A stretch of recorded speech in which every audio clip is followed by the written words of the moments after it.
grew up in a Muslim environment, and we didn't talk very much about God because in my home God was far away and we had to be respectful of Him. However, we never really talked to God, or it was not a personal God. We knew, all of us, that God had created us, there was a God, and if we did something wrong, He would punish us, and if we did something good, maybe or maybe not, He would reward us. One day I felt like I was unfairly punished by my mother. I didn't do anything wrong, and she asked me to go to the corner of the room after I was punished, and I didn't know. I just wanted to climb all the walls and everything, and I felt it was so unfair. And suddenly I heard a voice who told me, "Hey, Shireen, it's okay. It's your mom. Just love her. Everything will be fine." And I started to hearing this voice, and I just felt peace. Just peace came over me, and I just forgot about all that punishment and everything. And I personally was used to call that voice my God, and my God was in the corner of the room. That was all I knew. Otherwise, my mom and dad's God, it was far away, and if we would do something wrong, He would come and punish us. So this was how I grew up. There were a lot of things happening around us in our country, and there was a revolution and everything, and I was in the middle of it. And therefore, for my own safety, they decided to send me to France to study and to finish up the high school and to go to university there. Somehow, miraculously, I ended up in a convent together with nuns and priests, and I was the only one who was not, who did not know Christ. And, I was just observing those people who were serving me, who had not done anything. I did not even pay them. I was living with them. They were preparing my meals as if I was a princess, and they were talking to me. And, I really, that was the first time in my life, after, my parents who had given me the unconditional love. These people were first people who had given me unconditional love, and I could not understand that. And, I just wanted to know what was going on in their mind, in their heart and everything. And that was how I got to hear about Jesus. Not that they evangelized me, but that I myself, on the back of the convent, there was some meetings, and I asked to be in those meetings, and there they had Bible studies, and they were talking about Jesus and so on. Now, I did not know, as I looked at my dictionary, Jesus, for us, it looked like, I knew about Him, He was a prophet. And at the end of the Bible study, they told me that Jesus was Son of God. And that did not really seem very intelligent to me. However, I looked at them, and they were mostly professors at universities, very highly educated people in those Bible studies and everything. So that made me even think more about maybe not everybody here is crazy. Maybe I should investigate more and to know more about Jesus. And, I put almost God to test, and at the start it was difficult for me to call God as Father, Jesus, Son of God, and so on. Nothing made sense to me, actually. But, because of the unconditional love that I was receiving every single day, although I was a naughty girl, I did lots of wrong things, and I did all the wrong things of the world, and still they were smiling and showing me grace, and they loved me. I said, wow, even if my mother had been there, I would have received some punishment, and they don't even want to punish me. I mean, I was fascinated with them. I thought, wow, this is, I just have to find out about this mystery. And the more I got to know about Jesus and whatever He did, I was fascinated with Him, with His character, and I wanted to become like Him. My way of thinking was a little bit like Jesus. He had come to save the world. I want to do the same. I wanted to go and save the world. And I called Jesus as my favorite man. He was not really my God, but He was mostly my favorite man. And so this was how I had it until series of events and miracles happened where I was directed to Norway, in north of Europe, and I ended up in a Lutheran church there, and I discovered more about Jesus there, and and the unconditional love. For me there, I converted to Christianity. However, for me it was just like changing religion. Still, I felt like I had not given my heart to Jesus. So because I always, my way of thinking was that I came from a society where they ignored women, where they disrespected women, but women were inferior. So by going and, just trying to become like Jesus and trying to do like other Christians, I could become a better person. Until I came to a point in my life where I had lots of problems, and I felt like there was no way out for me. As I was crying, and I didn't know whom to cry to, I had a cross in the corner of the room, I had the Bible, but it was there.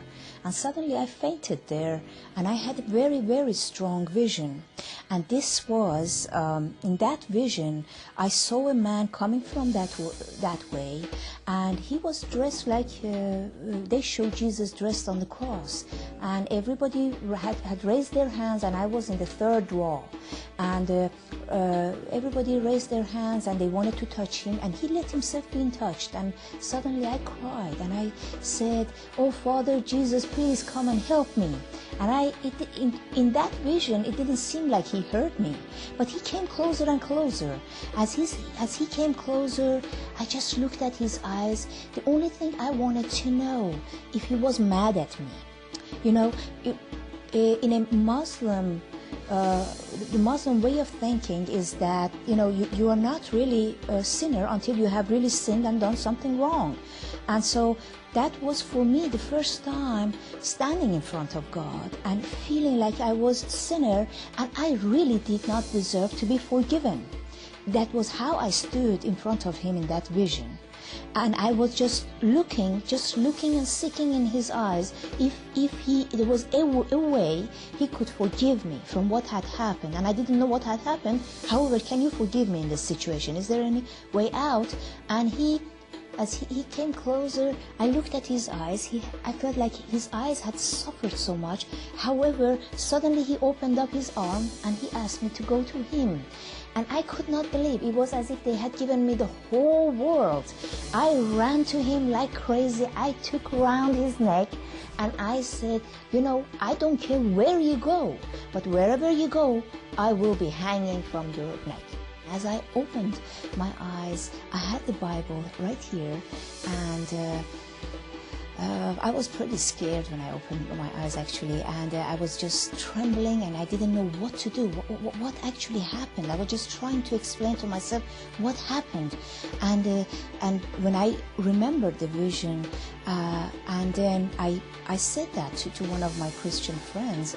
He said that, well, that was the first time you really repented, and I think you got saved. And the most amazing thing was that everything that I hated before, I liked now. And everything that I liked before, I hated now. All the worldly music and so on did not make sense. And when even reading the Bible, I had the Bible right next to me, so as I opened it, it was as if the words meant something else. It was some cover from my eyes that was taken away. I could see and I could understand the Word of God. And it was amazing. I cannot tell you. I felt like a new person. The other person died. What happened to the other person? I could not explain it. I am a new person who can enjoy and who can see all the opportunities and everything. I remember the God at the corner of the room, the voice that was already talking to me then, the voice that was giving me peace. And they said that, God, will you give peace that is beyond our understanding? And suddenly, everything fall in the right place. Just I felt like, wow, so he was that and he did this, and it felt like a plan that he really wanted me to be saved. And in spite of the situations, he used every difficult situation to make himself known to me. And I'm very privileged to know Jesus today. This is a person that you can talk to, and you really want to have the Spirit of God in your life to guide you, because otherwise your life does not make sense at all. And you would want a God who empowers you. You would want a God who gives you wisdom. You really would want that, than a God who just sits there and observes you. Oh, you did this, so you're going to be punished. I'm not sure if you're going to heaven, or you're going to go to the opposite side. You would want a God who really give you unconditionally, abundantly His love. That's what you would want to have. I mean, it's not even to be compared with any religion or any type of faith.